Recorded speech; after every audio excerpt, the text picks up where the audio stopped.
huge shift. Yeah. I have my own hypotheses towards this.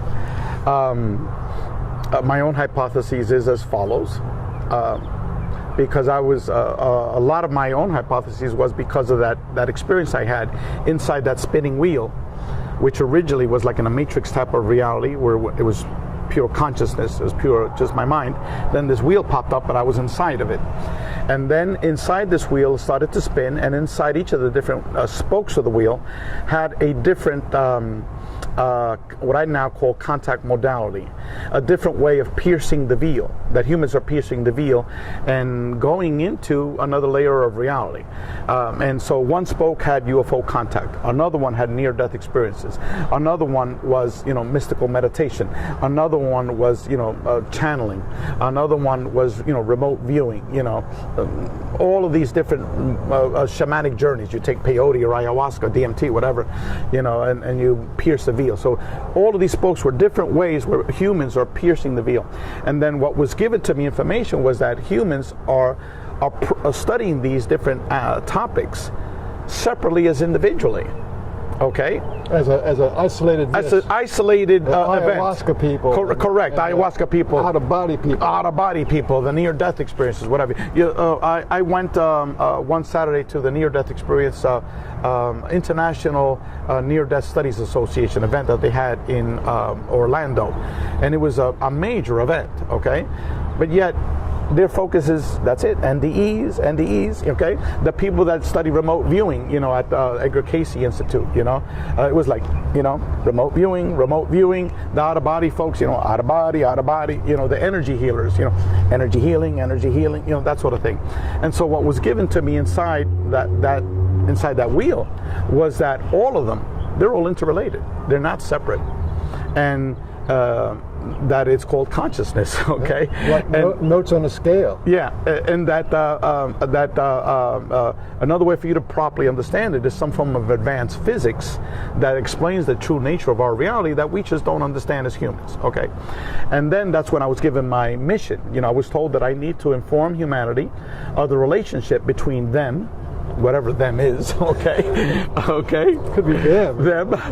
Or us, or whatever, but the relationship between them, the spirit world, which I interpreted to be the multidimensional world. The spirit world. The spirit world and consciousness.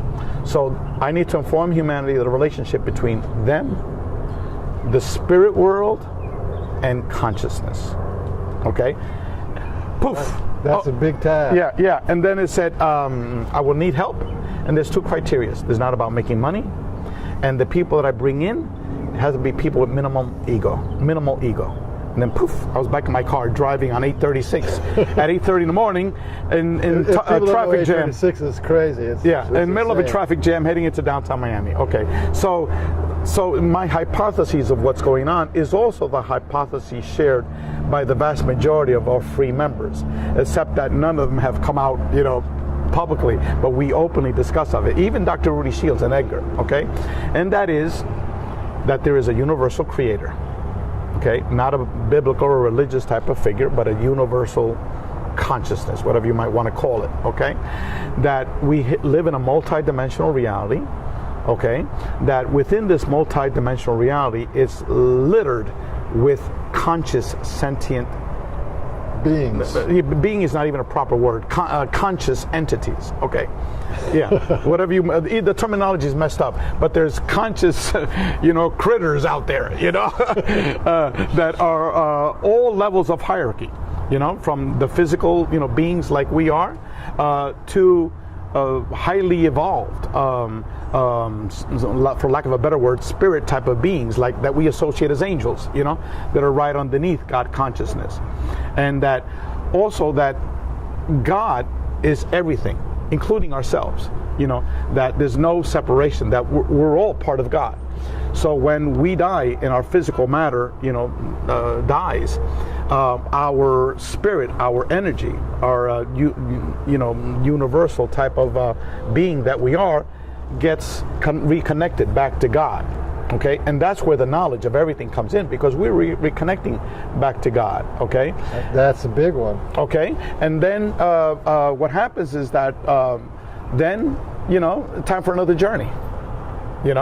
and the other journey can take, different shapes and forms, different beings, different locations, different dimensions. Okay, and that what we're aware of is the past lives of our own dimension, because it's like, as human beings, we cannot realize other past lives of other types of dimensions. Well, there are a few people who feel like they're in this body, but they're also simultaneously on another planet living a life, and another planet, and they just feel they're connected to these aspects of self. That to me was kind of a mind blower. Yeah, we asked those questions. We asked like maybe 10 of those questions associated just to that.